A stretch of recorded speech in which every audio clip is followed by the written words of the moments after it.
proposta inicial é que o Luiz apresente as questões da reforma. O Wellington vai estar compartilhando a tela do material que ele fez, que ele preparou o roteiro. Depois ele vai estar disponibilizando esse material. Em seguida, a Lorene vai apresentar as discussões do ensino híbrido, e aí a gente abre para uma troca de opiniões, propostas e avaliações. Então, Luiz, bom, vamos lá, palavra boa com noite. você. A minha parte, a gente chama de debate, mas não é um debate, que acho que a gente vai apresentar. Eu vou me encarregar aqui de falar da reforma do ensino médio. E primeiro eu gostaria de lembrar a vocês que o governo chama de novo ensino médio, mas eu tenho a impressão, e gostaria que fosse assim ainda, que a gente pudesse fazer de forma presencial, mas sobre esse tema, na subsede dessa região de Caieiras, Franco da Rocha, etc., e a região toda, eu acho que eu já fui umas 5 vezes de 2000 para cá para falar da reforma do ensino médio. Então, por conta disso, que eu coloquei, já coloquei um título assim, nada de novo no front. E é importante a gente ter essa dimensão de que o ataque não vem de hoje, porque nós, na verdade, ficamos achando que os ataques estão começando ou estão aparecendo agora, mas eles estão articulados, e não só no município e no estado de São Paulo, há bastante tempo. Então, se a gente não tiver essa dimensão histórica e do processo de enfrentamento, nós vamos achar que estamos derrotados, que a gente só perde. E aí eu fui atrás aqui, eu coloquei no finalzinho como uma espécie de bibliografia em revistas, e não da bibliografia mais acadêmica, dos textos que aprofundam essa discussão.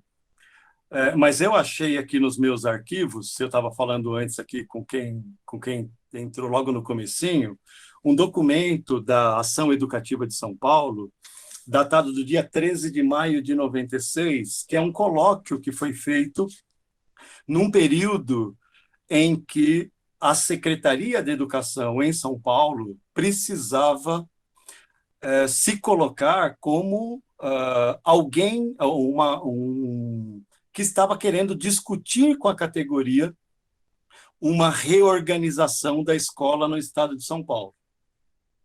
Nesse momento que nós estamos hoje, essa dimensão de debate ou de pretensa democracia sequer existe.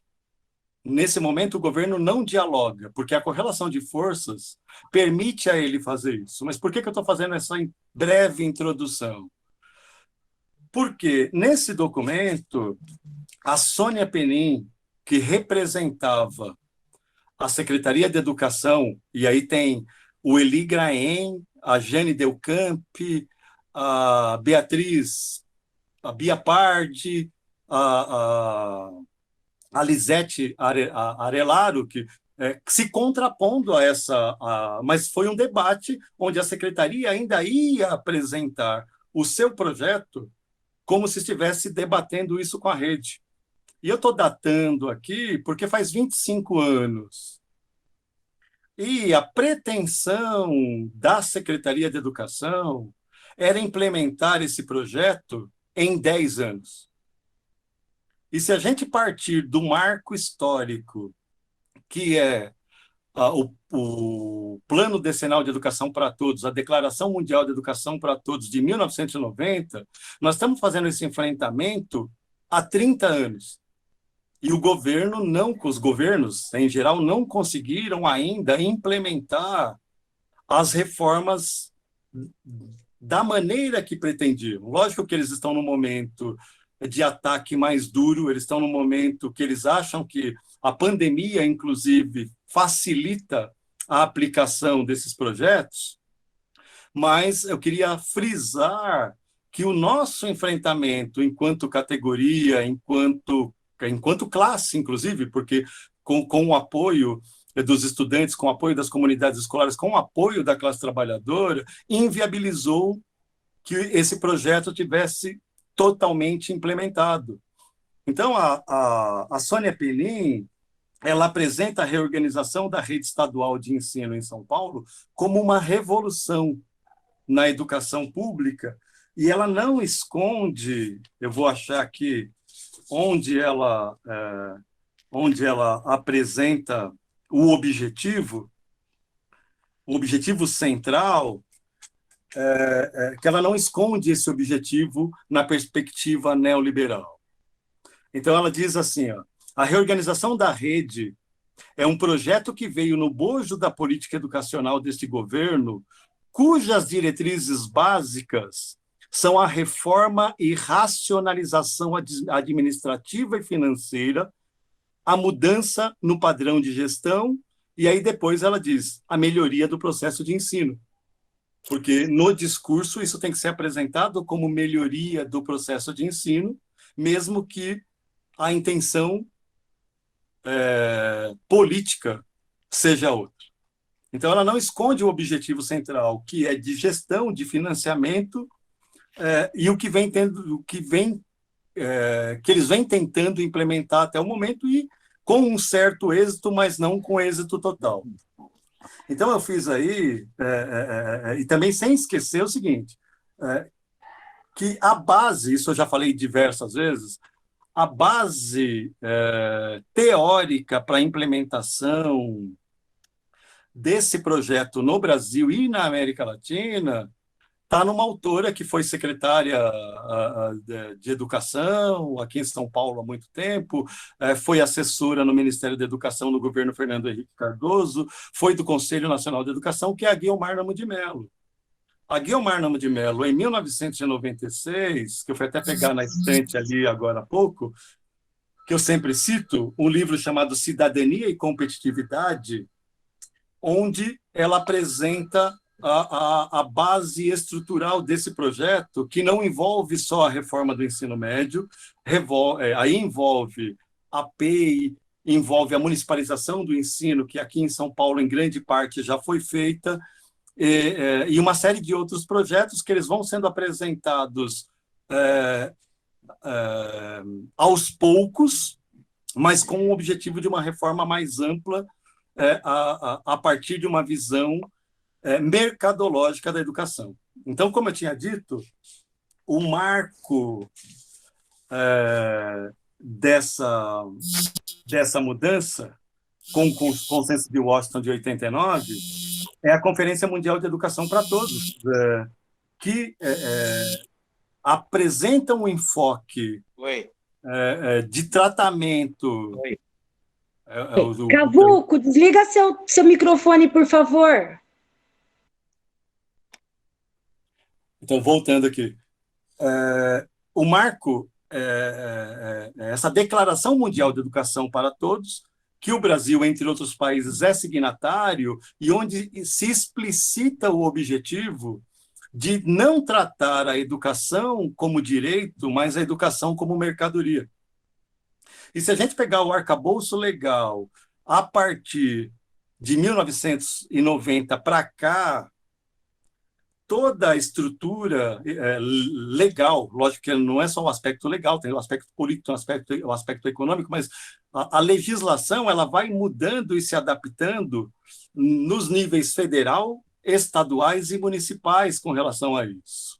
Então, só para se ter uma ideia, eu já falei isso também outras vezes aí em Franco da Rocha mesmo, que a primeira vez em que a palavra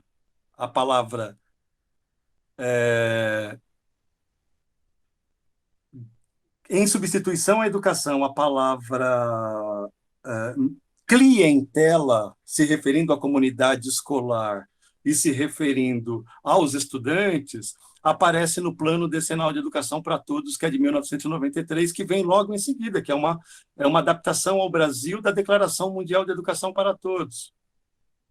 E quando a gente pega a Constituição e compara, por exemplo, com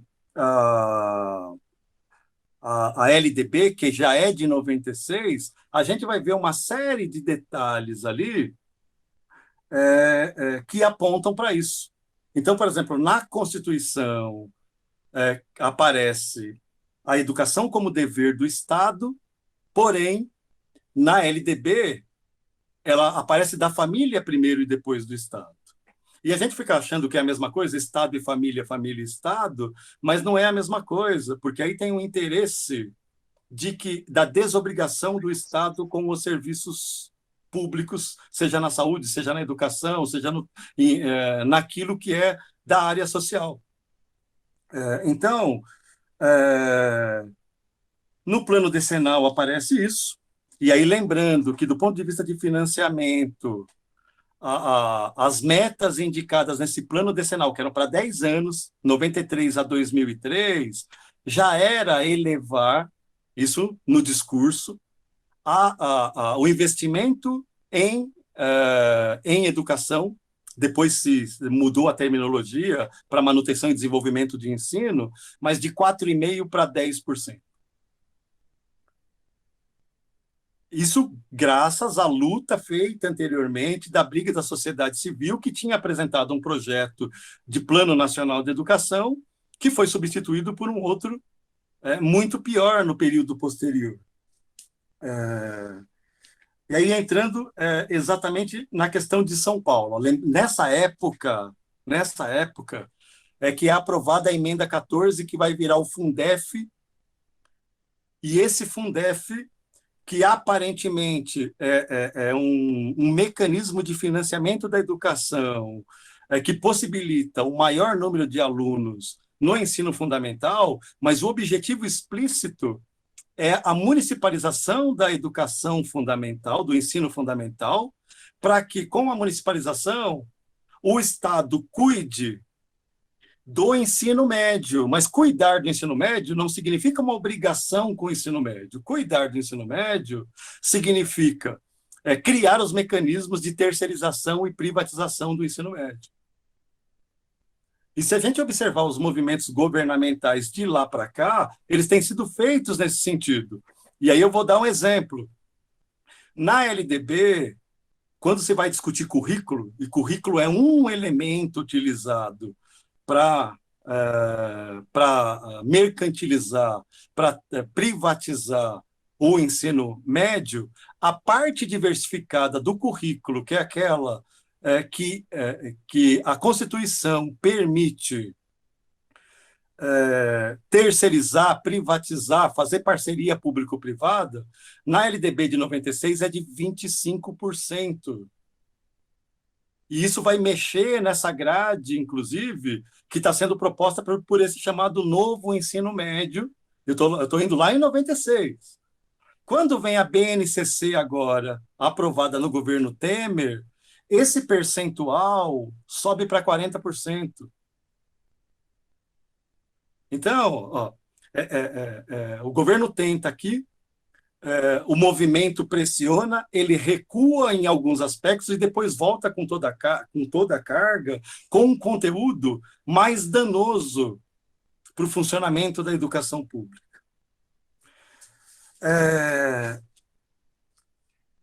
Então, só também lembrando, na parte de currículo, o que tem, os elementos antes da parte de currículo, os elementos que a LDB de 96 favorece a mercantilização e a privatização. Municipalização, programa do livro didático.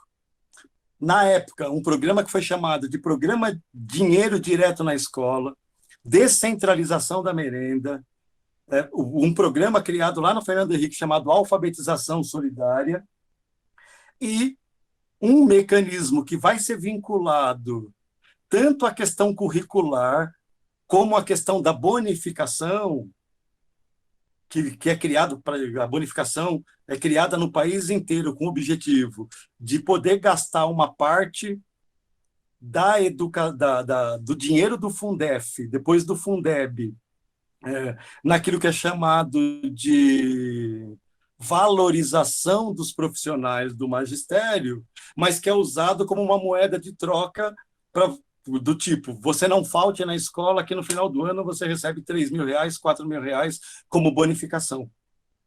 Então, é uma série de mecanismos aí, e um deles é a questão do currículo. E quando a gente pega a terminologia, na LDB, no artigo 26, que eu também costumo citar sempre, quando eles fazem a divisão da parte diversificada do currículo com a parte não diversificada, com a base nacional comum, ainda anterior à BNCC, tem um apontamento de que os 25% da base, da parte diversificada do currículo tem que atender a clientela, a cultura, etc., etc., que parece um discurso progressista, mas que no final coloca lá, para atender a clientela.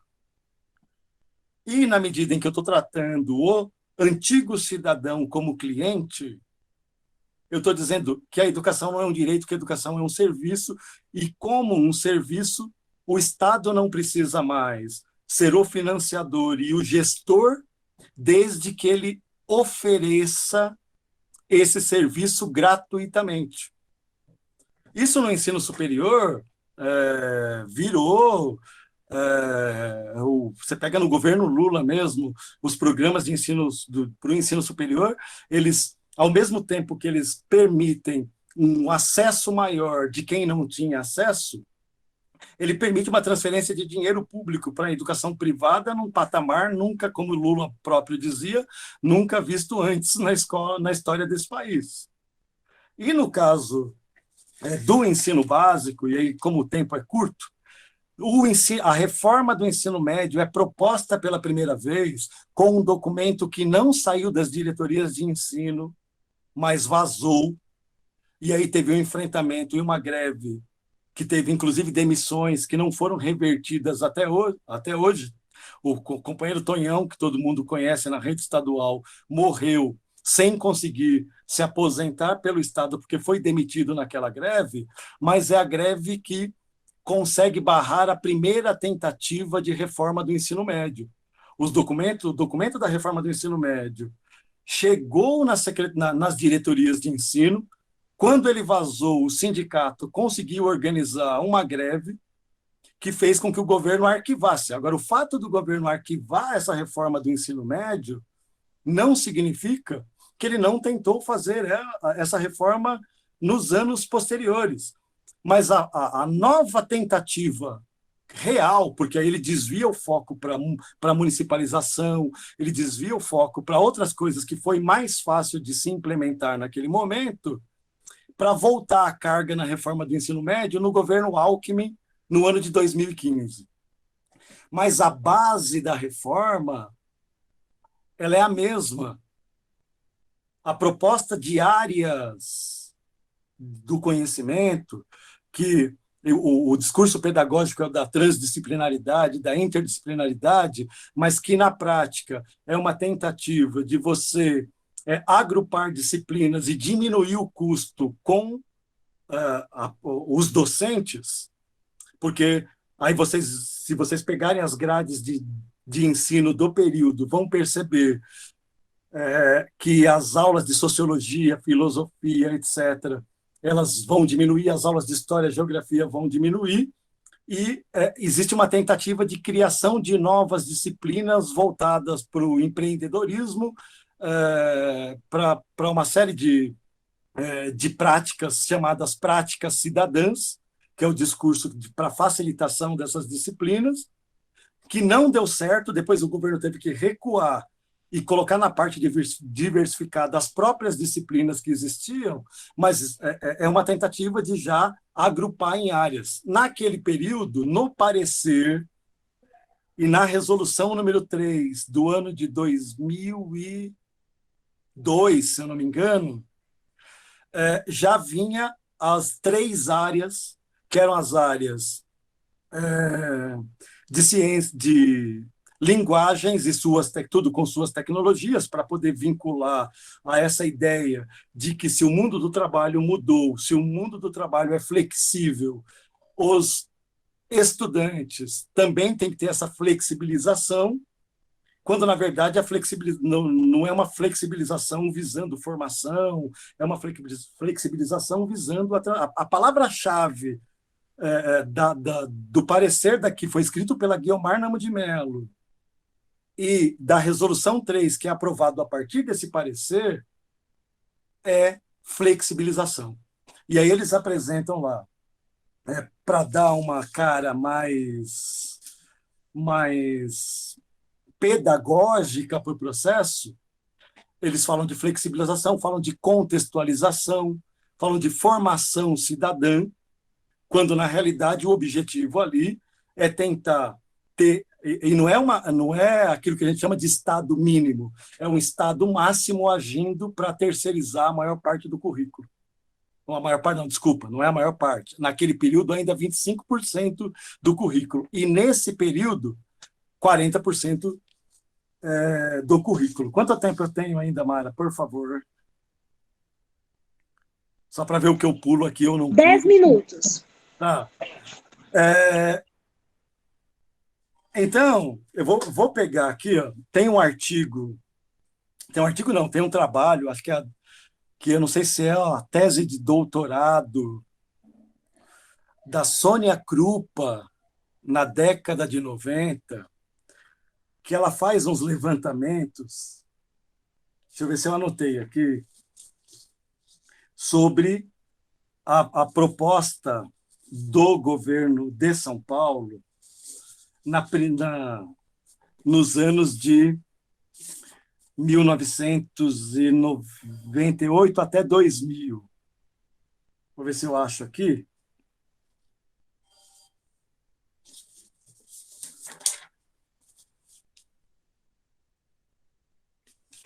E depois a fala do Alckmin em 2015, para vocês verem como as coisas se cruzam aqui.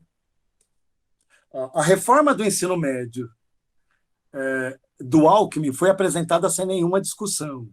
Ele não apresentou formalmente também. Ele apresentou essa reforma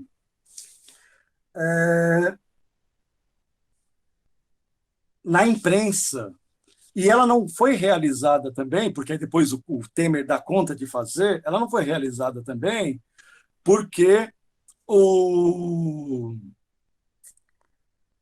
os estudantes ocuparam as escolas. Então, ele teve que se preocupar, antes de implementar a reforma, antes que a gente pudesse se organizar contra a reforma, teve a ocupação dos estudantes das escolas, e isso, de certa forma, impediu que ele se voltasse para apresentar formalmente essa reforma do ensino médio.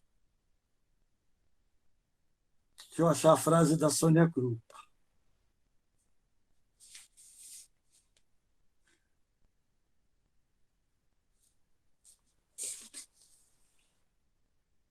Ela apresenta assim, ó,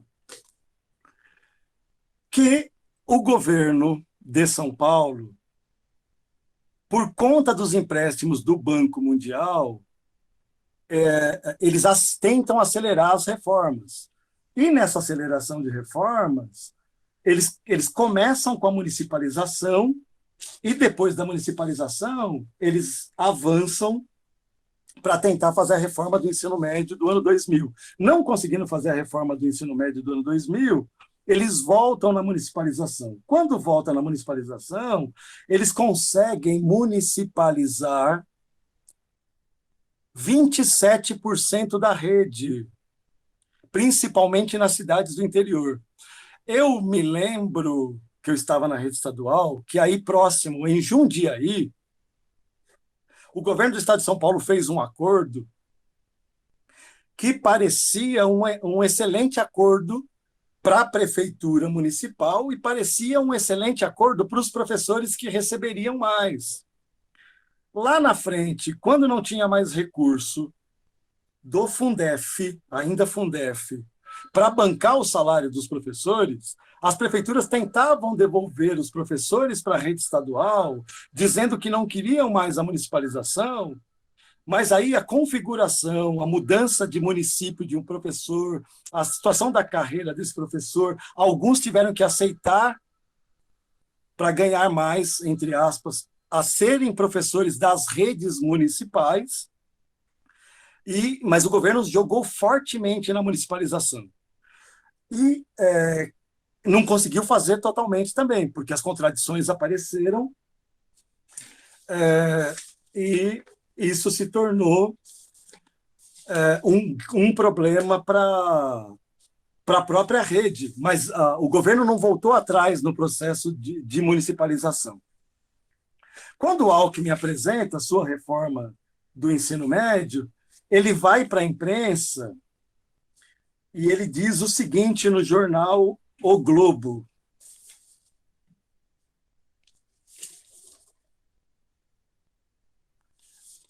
eu vou pegar aqui porque ele não esconde. Ó. Ele diz: a mudança é o primeiro passo para outro maior de longo prazo. A Secretaria de Educação tem como meta entregar todo o ensino básico, e aqui eu imagino que ele estava se referindo ao ensino fundamental, mas o termo que ele usou foi ensino básico. Todo o ensino básico às prefeituras.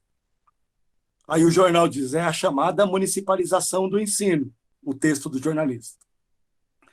Assim, aí ainda o jornal comentando, o jornalista comentando, segundo o governo, sobra tempo e dinheiro para ampliar o número de escola em tempo integral, cuidar melhor do ensino médio e da valorização dos profissionais da educação. Esse cuidar melhor do ensino médio é esse novo ensino médio que ele apresenta agora e tentou apresentar antes, em 2015. Eu ia fazer uns comentários aqui, acho que ainda dá tempo. Quando a gente acompanha a disputa curricular no Congresso Nacional e na legislação que foi feita, inclusive nos governos petistas, o que eu estou querendo dizer aqui é que não há uma quebra da lógica de mercantilização, apesar de maior acesso, de algumas políticas que eu não quero caracterizar aqui, mas não há uma quebra no governo Lula desse processo. Vou citar que no ano de 2013 foi apresentado um projeto de lei de número 6840, e o relator da comissão era o Reginaldo Lopes, deputado do PT de Minas Gerais, onde essa exclusão da filosofia e da sociologia já aparece nesse projeto. A criação dos itinerários formativos, que aparece muito explicitamente nessa nova reforma apresentada pelo Doria agora, já aparece lá. As áreas de conhecimento, eram 3 com Covas, aparecem como 4 nesse projeto de 2013. Proibição do ensino médio noturno também aparece nesse projeto de 2013. E os 40% da parte diversificada do currículo aparece também. Por que eu estou falando do currículo? Porque quando eu falo de sociologia e filosofia, vocês lembram que tinha uma briga da CNTE e das entidades do país inteiro para que filosofia e sociologia, e também na época onde existia psicologia, se tornassem disciplinas. Isso foi conquistado. Entrou na LDB lá uma redação que dizia assim, tirando, inclusive o pessoal da psicologia criticou muito a época, mas dizia: sociologia e filosofia são disciplinas obrigatórias em todas as séries, agora chama de ano, mas é a mesma coisa, em todas as séries do ensino médio. Aqui em São Paulo, na rede estadual, os professores reclamavam que tinha uma aula só de sociologia e filosofia. Mas os governos argumentavam que tinha uma aula só porque eles eram obrigados a colocar em todos os anos. E a única maneira que eles tinham de colocar em todos os anos, porque os professores falavam, por que não coloca 2 aulas no primeiro? Porque é menos diário, menos turmas, etc., menos alunos, menos coisas para corrigir, mesmo que fique com uma no segundo e nenhuma no terceiro, ou vice-versa.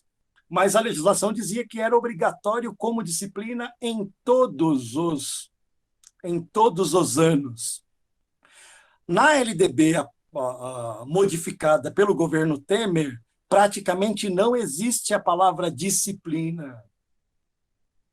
A palavra que aparece sempre não, na maioria das vezes, é componente curricular.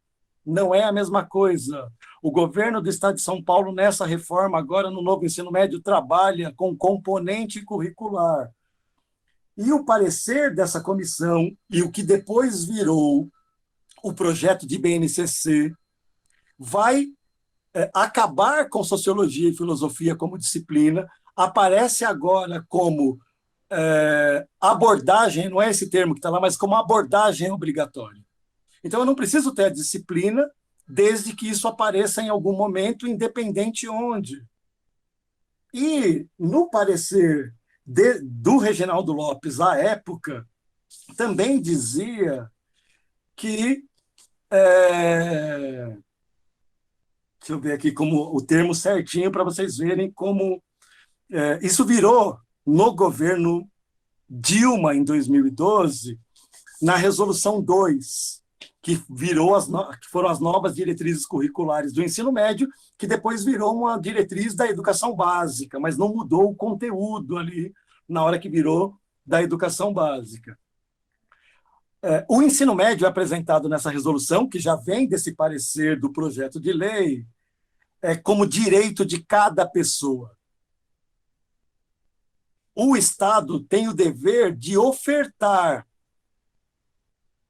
o ensino médio. E a oferta, como eu já disse agora há pouco, pode ser inclusive da forma privada, desde que gratuitamente. Isso não está explícito lá. Isso aqui eu falo assim, se eu tenho que ofertar, eu estou interpretando aqui que, desde que seja gratuito, pode ser pela iniciativa privada.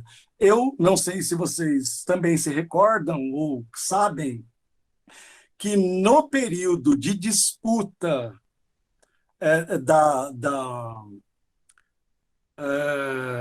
das modificações nessa LDB e agora também nessa disputa das verbas do Fundeb, que nós chegamos numa situação de resistência que somos obrigados a brigar para que fique o Fundeb, para que tenha algum tipo de financiamento da educação, mas que nessa briga pelo Fundeb, as escolas, os sindicatos das escolas particulares, das escolas privadas, tentaram criar a figura do pró-básico.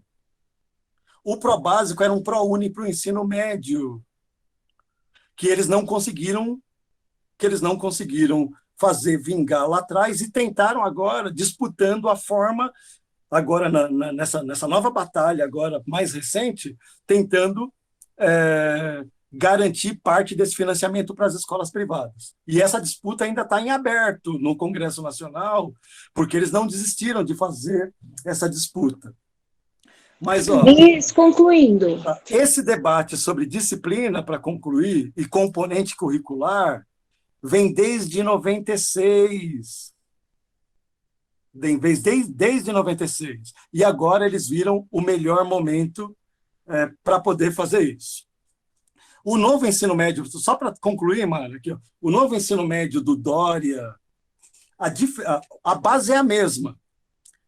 A diferença é que os itinerários formativos, como você ainda tem você tem professores na rede que dão conta de cobrir a parte diversificada do currículo e eles não podem dispensar, eles deram a tarefa, que não é obrigatória, mas muitos aceitaram fazer, para os professores criarem esses itinerários formativos, como se eles fossem os professores da disciplina, para essas disciplinas. Mas quando a gente pega a conta, e é só fazer a conta, primeiro ano, segundo ano e terceiro ano, dá exatamente os 40% na parte diversificada, que eles transformam em disciplinas cuja principal eles chamam, e que já existe desde o sexto ano, a partir de 2021, se eu não me engano, eles chamam de projeto de vida, e o nome das disciplinas, vou pegar só na área de humanas, nessa parte diversificada, são áreas ainda divididas em disciplinas, que é cultura e consumo, relações geopolíticas e globalização, movimentos sociais e culturais, o indivíduo na globalização, processo de socialização. E no terceiro ano, 20 das 35 aulas vão estar voltadas para isso. Então, a gente não pode se iludir. No momento, o professor chamado de categoria O, que é o mais precarizado, que já tem uma série de dificuldades, não vai ter espaço nenhum nesse tipo de escola. Porque ele já é precarizado, ele pode ser dispensado qualquer hora. Os outros, na medida em que vai havendo a aposentadoria, que tem uma parte expressiva, mesmo com a reforma da Previdência prestes a se aposentar, o que acontece com ele? Ele não vai sendo substituído por outros concursos e outros professores. Na prática, eles vão terceirizando, fazendo acordos com a iniciativa privada, e esses projetos, que são chamados de itinerários formativos, que eles dizem que é para flexibilizar e transformar a escola numa coisa mais atrativa para o aluno, é aquilo que eles vão tirar no currículo da educação pública, gratuita, estatal, e transferir através de uma série de mecanismos, inclusive parcerias público-privadas. Eu tentei aqui, é muita coisa para o tempo que a gente tem, mas dá um painel geral de que esse negócio não é novo, mas que nós, se a gente conseguir enxergar esse processo como um todo e conseguir reagir como se não fossem pequenos projetos separados, mas um projeto único de mercantilização desenhado lá atrás e que a pandemia tem acelerado, a gente consegue fazer um enfrentamento melhor e mais firme com relação a isso. Acho que, para iniciar, tentei dar conta de um monte de coisa aqui, mas a gente, no debate depois, se tiver tempo, a gente cita alguns outros detalhes. Obrigado. Valeu, Luiz. Obrigado. Lorene, para falar do ensino híbrido. Sim, obrigada. Obrigada pelo convite. Prazer estar junto com vocês, porque quando a gente transforma algo que se apresenta para nós como um instrumento de expropriação, de dominação, quando a gente se apropria dele e pode fazer o que a gente está fazendo aqui, isso nos fortalece, isso nos dá esperança, e é muito bom poder pensar todos esses fenômenos que nós estamos tendo que enfrentar e sentindo na pele, né, pela primeira vez, junto. Né? Acho que isso é um ganho importante, e que a vida é dialética, né, gente? Porque não é só negatividade. A gente pode se apropriar desses espaços, e é o que nós estamos fazendo nesse momento. O Luiz traz uma retrospectiva que é muito importante, porque nos mostra justamente o esforço que os empresários e que o capital tem feito, né, de conjunto, para expropriar a classe trabalhadora de algo que é estratégico, né, na sua formação, na maneira como se acumula recursos hoje no mundo, que é a incorporação da ciência na base técnica, né? Então, a gente tem uma contradição que é insolúvel no campo dos interesses do empresariado e que tem tudo a ver com a disputa que eu entendo, que eu tenho certeza que vocês também entendemos que devemos fazer em relação aos interesses dos empresários. Que é justamente que quanto mais se desenvolvem as forças produtivas, quanto mais se desenvolve a sociedade de conjunto, quanto mais espetacular a nossa capacidade de produção, mais ciência se incorpora a essa produção. E então, a ciência se torna uma força produtiva importante, que é necessário controlar. Então, conhecimento por si só já é poder, nesta sociedade ele se torna mais importante e mais estratégico ainda. Historicamente, a nossa classe lutou para se apropriar do conhecimento porque percebeu que ele era importante. Se a gente retroceder à Revolução Industrial, as primeiras máquinas foram produzidas por operários. Depois, esse conhecimento foi expropriado e surgiu uma profissão muito interessante chamada engenharia, né? E nunca mais a produção das máquinas esteve nas nossas mãos. Então, a gente disputa, desde sempre, com o empresariado, o controle sobre o conhecimento, e a gente tenta, desde sempre, evitar a expropriação desse conhecimento. Quando o Luiz traz a disputa em torno do currículo, é disso que a gente está falando, né? A saída para a crise econômica, que começa nos anos 70, foi sendo pensada a partir de uma mudança na base técnica de produção, que foi a incorporação da microeletrônica, né? Que permitiu fazer avançar a produção já na indústria, demitir parcelas expressivas da classe trabalhadora, jogar na precariedade, jogar na informalidade esses trabalhadores, né? E depois, como toda a base técnica nessa sociedade se universaliza ou tende a se universalizar, avançou para o setor de serviços. É emblemático, no final dos anos 80, para nós, a demissão do setor dos bancários. Nós acompanhamos isso, né? E a transformação dos postos de trabalho em caixas eletrônicos. E nós mesmos em bancários. A gente faz o serviço que antes o nosso companheiro fazia, e a gente ainda paga para usar esse negócio, né? E agora ainda dessubstancializou, né? Não é mais a máquina, é o aplicativo. É PicPay, é Pix, é uma série de instrumentos do capitalismo de plataforma que não é à toa que o Itaú faz aquela propaganda, né? De proteja seus dados. Nós agora somos esses pacotes de dados. Então, nós estamos vendo um momento muito intenso de reorganização no setor de serviços e que, obviamente, impacta o nosso trabalho. Luiz fez uma demarcação dos anos 90 para cá, e de mudança a partir da Declaração Mundial de Educação para Todos, que para nós coincide com 94, Plano Real, 95, Reforma do Estado, 96, LDB, né? E que, então, nós começamos aí a fazer uma disputa mais intensa no campo da educação em torno do controle sobre o nosso trabalho e sobre o conteúdo desse trabalho. Se é verdade que a educação é transformada em mercadoria, né, o produto, o resultado desse trabalho é uma mercadoria muito valiosa e que o capital sempre teve o desejo de poder controlar essa formação, que é a mão de obra, seja ela para o trabalho simples, seja ela para o trabalho complexo. Nós somos aqueles trabalhadores difíceis de controlar, né?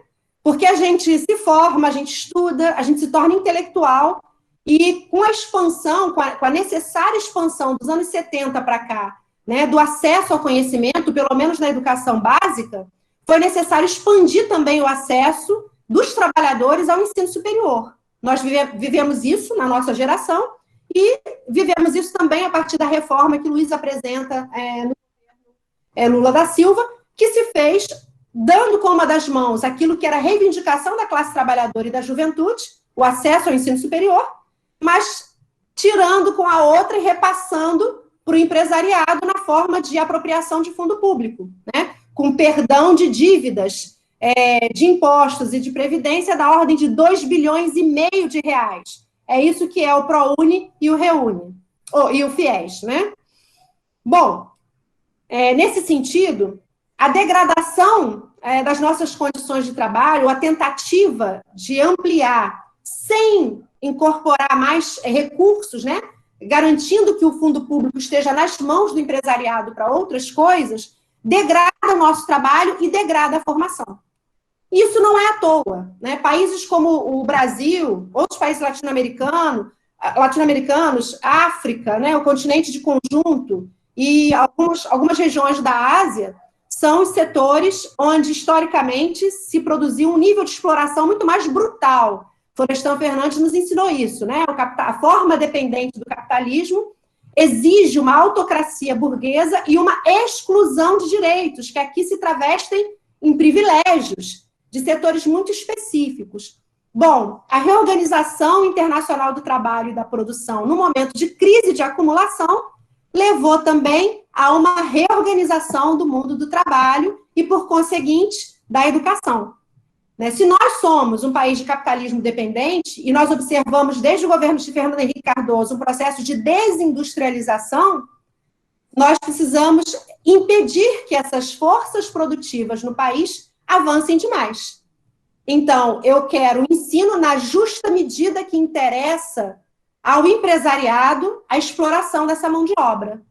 se nós somos um país que investiu em commodities, se nós somos um país que exporta produtos de baixo valor agregado, nós não precisamos de mão de obra qualificada, nós não precisamos de mão de obra preparada para o trabalho complexo.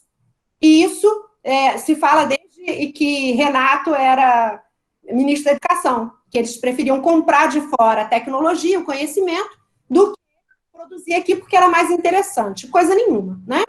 Historinha para boi dormir. E essa reiteração da dependência nos trouxe até aqui, até este momento em que nós tivemos um aprofundamento da crise econômica em 2008, e não é à toa que a partir de 2010 a gente vai observar greves cada vez maiores, mais longas, mais intensas em todas as redes estaduais. Salvo engano, foi 2012 que nós tivemos mais de 14 redes estaduais em greve ao longo do ano.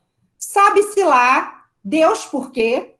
Eu vou falar Deus com um sorriso sarcástico, né? Sabe-se lá, Deus por quê?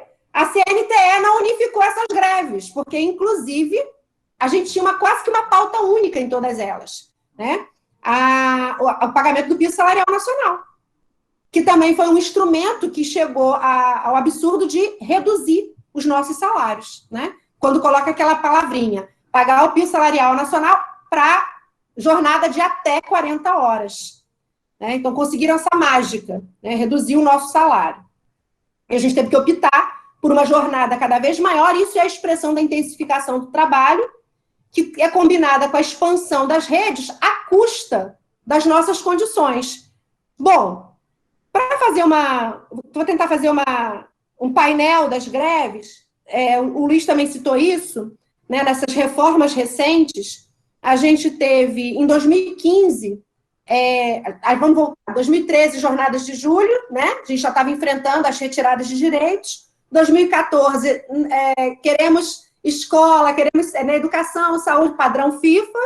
2015, a gente tem as ocupações das escolas em São Paulo com a questão da reorganização, né? Que, como o Luiz também mostrou, tem a ver com esse processo amplo de municipalização, de reorganização e de redistribuição, que passa pelo espaço físico e também pela dimensão curricular, que é justamente o cerne da disputa política, né? Em torno da questão da formação humana e da formação desses intelectuais e do trabalho simples. Muito bem. No meio do caminho tinha 2014, que vem o quê? O Movimento Escola Sem Partido, com um conjunto de projetos que vão tentando, de forma pensada, quer dizer, trabalhando de forma conjunta, reorganizar o nosso trabalho e aprofundar ainda mais o controle. Porque se existe algo que o capital nunca conseguiu controlar, é o que acontece na nossa sala de aula, não é verdade? A gente sempre teve esse espaço de elaboração preservado em termos de autonomia e de independência. E vejam bem, ao longo desse período, Luiz mostra para a gente uma deterioração no trabalho docente que se apresenta nos meios de trabalho, quer dizer, a rede física foi sendo degradada e não foi tendo financiamento para essa recomposição. Nos processos de trabalho, em que a gente combina jornadas cada vez maiores, mais estafantes, impedindo que a gente faça uma recomposição criativa do nosso trabalho, né? E aprofundando a exploração através da modificação das carreiras, do piso salarial e assim por diante, né? E também da formação. Porque na medida que você modifica aquilo que é uma demanda que está colocada na educação básica, se modifica também a demanda que é a formação daquele que vai formar a mão de obra na educação básica. O nosso destino comum aos nossos estudantes está selado. Se degrada, se eu não preciso mais de um trabalhador qualificado, nem para o trabalho simples, no mínimo que seja, eu também não vou precisar de um professor altamente qualificado. E assim como a ciência vai se desmaterializando, desaparecendo da sala de aula da educação básica, Luiz também aponta isso quando ele fala da questão da dissolução das disciplinas, a ciência vai sendo cada vez menos necessária também na nossa formação geral. Por isso, a nossa formação está subordinada à Base Nacional Curricular. A gente vai aprender o que a gente tiver que ensinar. O que é uma transformação de todo o processo de formação no país num ensino altamente tecnificado e instrumental, né? Bom, e aí a gente tem 2016, 2017, o Luiz já falou disso, eu quero pegar o ano de 2019, que é o ano em que nós tivemos o maior número de greves, eu acho que no mundo, de professores, né? Nós tivemos levantes de massa na América Latina de conjunto, vocês acompanharam isso, né? Desde a América Central até a Argentina, né? Em que nós tivemos um protagonismo importante da juventude e também de docentes. Nós tivemos levante em vários países da África, no mesmo período, em que o protagonismo docente foi importante também, inclusive como organizador desses movimentos. E em todos eles, Zimbábue, Mali, África do Sul, aqui na América do Sul, Venezuela, não, Colômbia, Bolívia, Equador, Chile, Argentina, nos Estados Unidos, uma greve como não se via desde 1986, né? Inclusive com o apoio das comunidades, porque também se caracterizou ali uma articulação classista, que é algo que vai aparecer no Brasil. Em 2019, nós colocamos 1 milhão de pessoas na rua defendendo o quê? Previdência e educação públicas, né?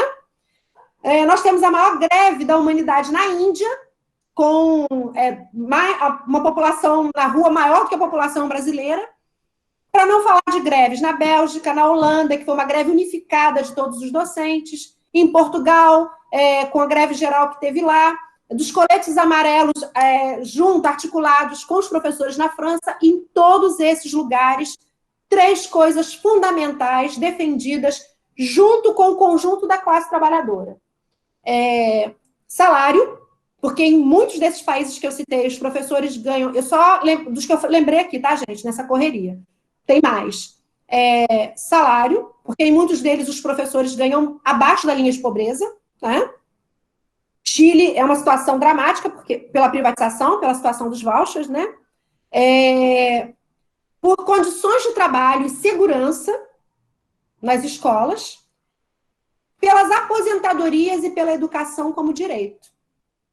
Então, vejam, nós temos um ano de 2019, que é um ano de levante classista no mundo todo, em que os professores são protagonistas e que as lutas estão articuladas em torno da defesa de um direito fundamental, que é o direito à educação. E aí, o capital civil numa saia justa, né? Porque como que a gente controla esse pessoal? Para a gente ter uma ideia, esse também é um período em que houve uma suspensão em 29 países do acesso das suas populações à internet. Porque, como eu disse, é dialética, né? Então, por um lado, se usa a microeletrônica como uma mudança da base técnica para uma maior exploração do trabalho, por outro lado, também a microeletrônica nos ajuda a fazer o que nós estamos fazendo aqui. Pensar como que a gente se organiza para enfrentar esse negócio, né? Para a gente ter uma noção, no Vale da Caxemira, 2 províncias indianas, com aquele governo maravilhoso que eles têm, né, de direita, conseguiram ficar 135 dias sem acesso à internet. Tá? Então, vejam, nós estamos diante de uma disputa muito intensa do empresariado, a nível internacional, com a classe trabalhadora e conosco diretamente em torno do avanço do processo de exploração do trabalho no nosso setor, já que a educação é uma commodity, é uma mercadoria que está sendo comercializada internacionalmente, né? Está aí a Croton, que não nos deixa com suas ações sendo vendidas nas bolsas de valor internacionais. E aí, no meio do caminho, meus amigos, nós tivemos uma pandemia. Uma pandemia que, num primeiro momento, impacta todo mundo. A gente fica meio que em suspenso, eles também, sem saber muito bem o que fazer, mas como o Luiz apontou muito bem, este era um processo que já estava em andamento. Se nós pensarmos que boa parte do ensino, também ainda nos governos de frente popular, foi oferecido na forma da Universidade Aberta do Brasil, quer dizer, através de educação à distância, com a flexibilização de uma parcela do currículo sendo oferecida na forma remota, né? Se o setor privado já avançou, já tinha avançado muito nesse tipo de oferta, né, com o ensino à distância, o que nós vimos foi uma reorganização muito rápida, principalmente das empresas que trabalham com os aplicativos, com as grandes plataformas digitais, né, para oferecer uma saída que, na verdade, ninguém tinha, que é um processo que está em disputa, né? Havia uma experiência razoavelmente constituída no ensino superior, mas para a educação básica não, né? E aí, nesse processo, a gente tem, pela primeira vez, que fazer um enfrentamento direto naquilo que era incontrolável para o capital. Porque na medida que a sala de aula é dessubstancializada, que ela se desmaterializa e ela se transforma num ambiente virtual, o que vira um objeto concreto é o produto do meu trabalho, que é a aula, que fica gravada. E que pode ser utilizada pelo patrão quando ele quiser. Nós tivemos recentemente um colega que estava falecido, acho que há 2 anos, e a universidade continuava, não vamos chamar de universidade porque é um elogio, né? E a empresa continuava utilizando a aula do professor já falecido, como se ele estivesse dando aula. Então, vejam o grau de expropriação, de mais-valia, né? E de subsunção do trabalhador, subsunção real desse trabalhador ao controle do capital, né? E aí a gente vai ter algumas experiências nessa direção, né? Primeiro, vamos falar em gerações, e não vou colocar aqui a questão das avaliações individuais de desempenho, e nada disso dialogando com o Luiz e com a questão da carreira, porque senão não vai dar tempo. Nós tivemos uma primeira geração, que é a educação à distância, com perdão da má palavra, né? A gente não usa educação à distância, mas é assim que é caracterizado. O ensino remoto emergencial, o ERE, e agora a oferta desse negócio, que é o ensino híbrido. Bom, nós nos tornamos um campo de testes para o capital, porque eles não sabem como trabalhar na educação básica com esse negócio. Mas nós vamos ensiná-los, porque nós vamos, na medida que a gente produz e testa, isso ficou evidente naquele momento de formação do vídeo que vocês assistiram lá da Secretaria de Educação. Você pode tentar fazer assim, pode tentar fazer assado, aquilo ali dá uma discussão inteira, né? É um cipual aquele negócio. Na medida que a gente faz, que a gente experimenta, que a gente discute isso nos nossos círculos de trabalho, com as coordenações e tal, nós estamos criando know-how. Nós estamos criando aquilo que, quando é apropriado pelo empresário, se transforma em capital intelectual, né? Capital intelectual não é um negócio que é nosso. É quando a gente incorpora no resultado do trabalho, no produto do trabalho, um saber nosso. E ele é apropriado pelo patrão. Enquanto é teu, é só conhecimento, que já é muita coisa.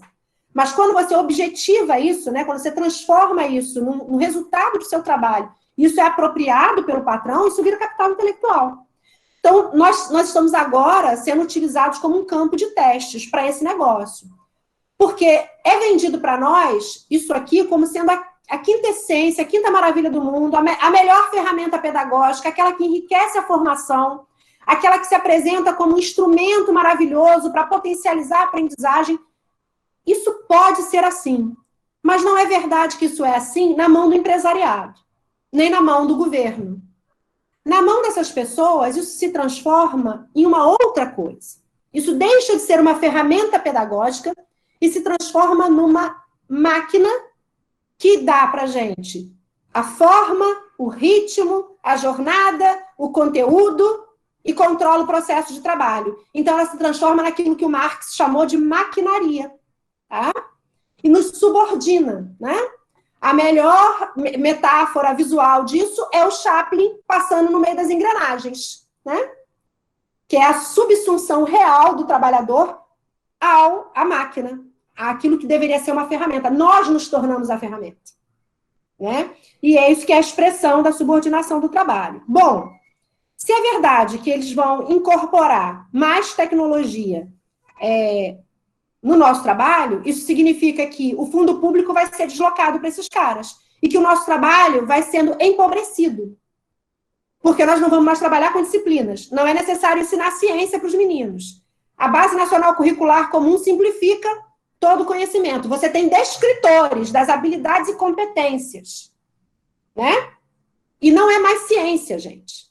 Aliás, não tem nem mais ensino, porque são as pedagogias ativas, o centro está no aluno. Então, você é um facilitador. Nós nos tornamos o quê? Peão. Nós somos tudo peão. A gente é aquele cara que vai executar algo que alguém já deixou mastigadinho e pronto para nós.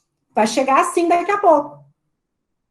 E aí fica mais fácil trocar essa peça na engrenagem. Quando a gente pensa que tem alguém que já trabalha nas editoras, produzindo livro didático, que tem alguém que vai produzir conteúdo digital, olha o que você recebe no seu Facebook de propaganda de empresa de tecnologia educacional, do como fazer, né? Todo dia chega um negócio novo. Então, o que nós estamos vendo? A construção de um trabalhador coletivo, em que o nosso trabalho fica cada vez mais parcelar. E cada um de nós fica responsável por um pontinho dele. Então, isso é o aprofundamento da alienação no nosso trabalho, né? Isso tanto faz, tá, gente? O ensino híbrido pode ser ele na forma sustentada, as palavras são lindas, né? Sustentadas, na forma disruptiva, pode ser flex, pode ser à la carte, pode ser virtual aprimorado, pode ser o raio que for. Esse negócio é uma coisa só, é a toyotização do trabalho do professor, né? Ainda mais quando você trabalha, gente, sala de aula invertida e espaço alternado de formação. Eu me lembro rapidamente da célula de produção, né? Se é verdade que na indústria, num processo de toyotização, você tem um operário operando 5 máquinas diferentes, o que é um professor trabalhando com sala de aula invertida, com laboratório, o menino do laboratório e o outro tendo aula teórica ao mesmo tempo? Nós estamos sendo testados, né? E para ver até onde eles conseguem ir com o nosso trabalho, né? De que maneira esse trabalho pode se tornar um trabalho toyotizado. E aí, a direção que está colocada é uma direção que também já apareceu na fala do Luiz mesmo, do desemprego em massa, e a gente observou isso recentemente no ensino superior, né? Bom, como eu tenho 5 minutos, eu quero colocar alguns elementos aqui de desafios que eu acho que são importantes. Eu não vou propor aqui que a gente se transforme nos luditas do século XXI, né? Nos quebradores de máquina, não será possível isso. Eu acho que a gente tem que combinar algumas coisas. Combinar uma luta mais geral por um projeto de sociedade, em primeiro lugar, fora Bolsonaro, né? Fora Bolsonaro, fora Dória. Em primeiro lugar, deslocar essa extrema-direita, a correlação de forças, né? Incorporar um papel importante que nós sempre tivemos, em maior ou menor grau, de ativistas sociais e de organizadores da nossa classe, porque acabei de mostrar aqui que em 2019 a gente estava desenhando isso de novo, essa aproximação, né? De novo com setores da classe trabalhadora em volta de uma pauta comum, e internamente articular uma luta em que a gente pense como criar dificuldades para o capital para que ele transforme o nosso trabalho plenamente na direção que ele quer. E aí eu digo algumas coisas. Por exemplo, direito de imagem, propriedade intelectual, garantia de remuneração extra pelo tempo que o seu trabalho é apresentado novamente, controle de número de alunos, impedir que os alunos, que o número de alunos seja maior e que a gente não trabalhe simultaneamente em 2 espaços. Nunca trabalhar simultaneamente em 2 espaços. Então, a gente tem que criar uma pauta, né? Eu já vou chegar na exclusão digital, companheiro. E tentar pensar como que a gente evita a intensificação do trabalho. Então, me parece que nós devemos disputar o conteúdo do trabalho e fazer com que essa condição de trabalhador coletivo jogue a nosso favor. Quer dizer, utilizar essa ferramenta para que a gente possa planejar coletivamente, para que a gente possa produzir coletivamente, para que a gente possa não perder o controle sobre a produção intelectual do nosso trabalho. E, obviamente, trazer os estudantes para o nosso lado. E não as pedagogias ativas. Porque pedagogia ativa é um nome bonito para a escola nova e para uma escola nova revisitada agora com uma perspectiva tecnicista, né? Em que o aluno vai aprender praticamente sozinho, não tem ensino. Também não é o ensino tradicional, porque não é focado no professor. E aí a gente vai ter que discutir entre nós uma concepção pedagógica, né? Uma direção ético-política para essa escola. Que tipo de ser humano a gente quer formar? Para que sociedade? Que escola que eu preciso para isso? E aí, nesse sentido, defender a relação professor-aluno, a construção do processo de vir a ser, né? De humanização que o nosso trabalho carrega. Porque apropriar-se de conhecimento é apropriar-se de humanidade, é apropriar-se de cultura, é apropriar-se de ciência, daquilo que de melhor a humanidade produziu. E não pode se dar através de descritores de habilidades e competências. Bom, e uma outra questão, e aí para fechar mesmo, são alguns elementos, né, que garantem que a maquinaria não se transforme em maquinaria, ou que pelo menos a gente possa tentar brecar e discutir que ela deva ser uma ferramenta, né? Que a gente quer que o aluno tenha acesso digital e que a gente quer também, porque isso é transferência de custos de produção. A gente está trabalhando em casa, está trabalhando com a nossa internet, com a nossa luz, com os nossos equipamentos, esse negócio deteriora rápido, porque tem obsolescência programada, né? Os nossos alunos precisam ter acesso, e não pode ser por uma tela desse tamanho, porque o menino vai perder a visão rapidamente, né? E a gente tem que ter, por fim, a garantia de que, trabalhando coletivamente, a gente vai poder utilizar isso aqui numa forma híbrida, que nós vamos dizer o que é híbrido. E aí eu vou deixar, assim, indicado uma perspectiva, porque eu também não tenho resposta, estou pensando nisso junto com vocês, né? Estou observando o fenômeno e pensar e elaborar ao mesmo tempo, como a gente diz a quente. Ensino híbrido não pode ser o momento que você está online e o momento que você está offline. Porque o que está definindo a forma como você está trabalhando é a máquina, percebem?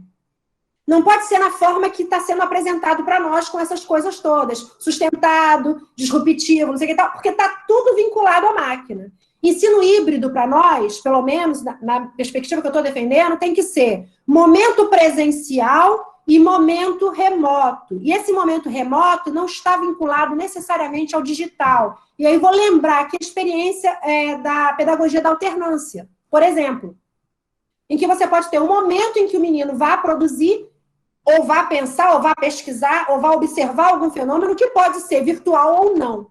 Mas não pode ser a máquina definir como vai ser. Percebem? A gente está disputando mando de campo. Por enquanto, o mando de campo é nosso, porque a gente tem a competência técnica, vamos dizer assim, para dizer o que é educação. E vamos nos valer disso.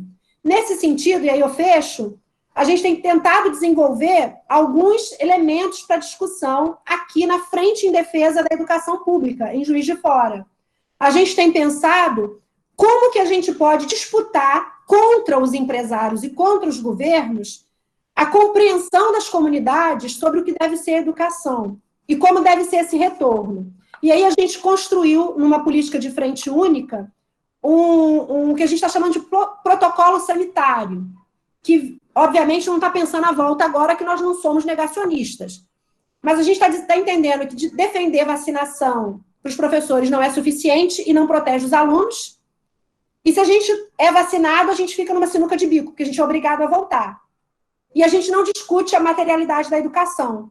Então, a gente criou um protocolo sanitário, que eu tenho autorização para disponibilizar para quem quiser, que é um passo a passo, muito na direção da enquete operária do Marx, de como construir um diálogo com a comunidade que mostra que vacinar professor não é suficiente, que não é hora de voltar, e que coloca a gente em disputa de como que essa escola tem que ser para receber os alunos como que a gente quer.